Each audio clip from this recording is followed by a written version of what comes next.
ध्यान तप क्रिया करके तुझको जगाऊं,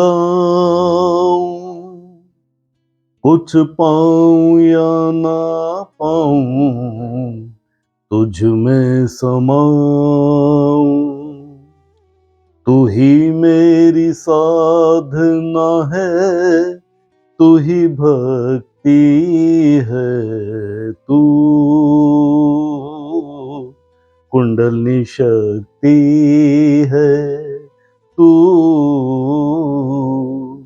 प्राण शक्ति है। हाँ, कुंडलिनी शक्ति।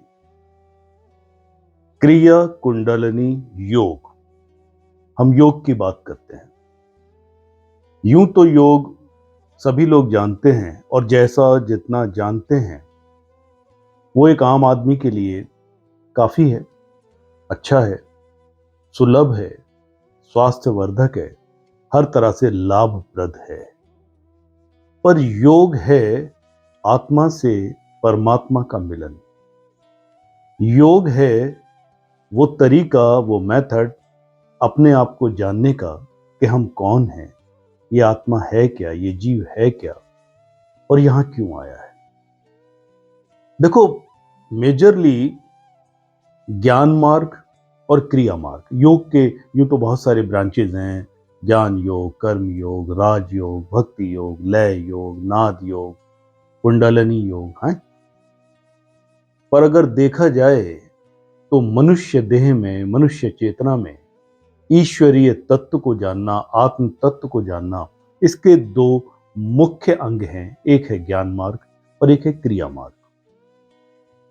ज्ञान मार्ग यानी वेदांत का मार्ग, यानी उपनिषदों का मार्ग, यानी ज्ञान मीमांसा का मार्ग, जिसके जरिए हम ये जाने कि हम कौन हैं, क्या हैं, यहां क्यों आए हैं और हमें क्या करना चाहिए, हमारा उद्देश्य क्या है, और कैसे हम इस जीवन को एक आनंद के साथ जीते हुए, अपनी इस व्यक्तित्व को जीते हुए, एक जो यहाँ की सच्चाई है, जो अपनी सच्चाई है, जो अपनी रियलिटी है, उसको जानते हुए इसको उपयोगी बनाएं। तो ज्ञान मार्ग है, उपनिषदों का मार्ग है, तर्क वितर्क का मार्ग है, एक चलो ध्यानात्मक वे में भी अपने आप को थोड़ा सा पहचानने का मार्ग है कि हम क्या हैं और क्यों हैं। और ये मार्ग हमेशा से रहा है, ज्ञान मार्ग हमेशा से रहा है। वेदों में इसका जिक्र है, वेदांत में इसका जिक्र है, तमाम उपनिषदों में इसका जिक्र है, योग उपनिषदों में इसका जिक्र है। पर वहीं दूसरी ओर तंत्र का मार्ग है, क्रिया का मार्ग है। ज्ञान मार्ग एक विवेचना करता है, विवेक की दृष्टि से हमें अपने आप को, अपने स्वरूप को जानने का अवसर देता है।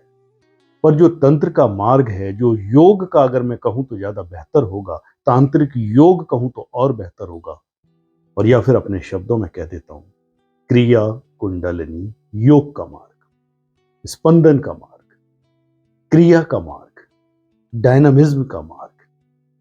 एक तरफ ज्ञान है, जैसे हम कहते हैं ना, शिवा स्टैटिक है, ब्रह्मन वो अपने आप में एक सर्व चेतना है, चेतना, संवित, जागरूकता, आत्मन, ब्रह्मन, कुछ भी कहिए या शिवा कहिए।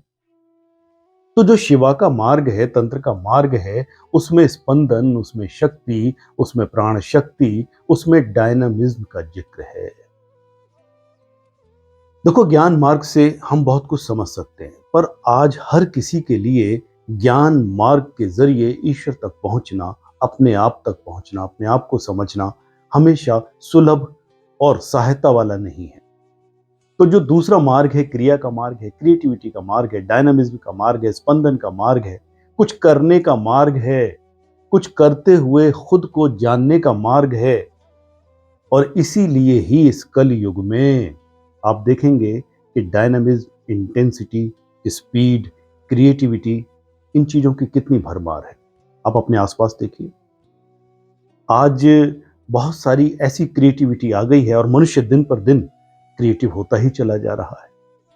तो एक तरीका है क्रिएटिवली डायनामिकली अपने आप को जीते हुए, अपने शरीर को समझते हुए, अपनी इंद्रियों को समझते हुए, अपने मन को समझते हुए, अपने सांसों को समझते हुए, अपनी प्राण शक्ति को, अपनी ऊर्जा को इस तरह संवहित करें, इस तरह कल्टीवेट करें, इस तरह जानें कि कुछ करते हुए ही हम अपने आनंद स्वरूप में आ जाएं, अपने ईश्वरीय तत्व को पहचानने लगें, हम अपने जीवन का उद्देश्य समझने लगें। जहां कहते हैं कि कुछ हम स्वयं से मैनिफेस्ट कर सकते हैं, उसको समझने लगें।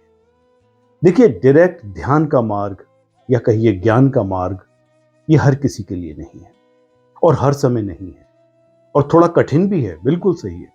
लेकिन जहां तक क्रिया की अगर हम बात करें, जहां तक हम कुछ करने जैसी बात करें, कुंडलनी शक्ति की बात करें, तो कुछ करने रहते, कुछ नाचते गाते, कुछ अपने आप के साथ अपने आप को पूरा जीते जीते यदि हम स्वयं को जानें, तो क्या ये उत्तम नहीं है? क्या ये आनंददायक नहीं है? क्या ये सचमुच आज कलयुग में बहुत जरूरी नहीं है? हम कहते हैं और ये मानते हैं कि अब जो एक अवतार होना है वो कालिकी का होना है। जहां तक मैं समझता हूं कि कृष्ण ने हमें क्रिया योग दिया, जहां तक मैं जानता हूं उन्होंने क्रियाओं के जरिए ही, बहुत समय पहले ही, कलयुग में ही ऑफ कोर्स, भगवत गीता के जरिए ही हमें कुछ सिखाने और बताने की चेष्टा करी। और उसके बाद हमारे ऋषियों ने, मुनियों ने, योगियों ने इसका प्रारूप तैयार किया, इसका स्ट्रक्चर तैयार किया, और आज तक भी वो हो रहा है। आज आप जैसे, हम जैसे लोग इस मार्ग पर चलते हुए, अध्यात्म के रास्ते पर चलते हुए प्रभु की प्राप्ति करने का एक क्रियात्मक प्रयास कर रहे हैं।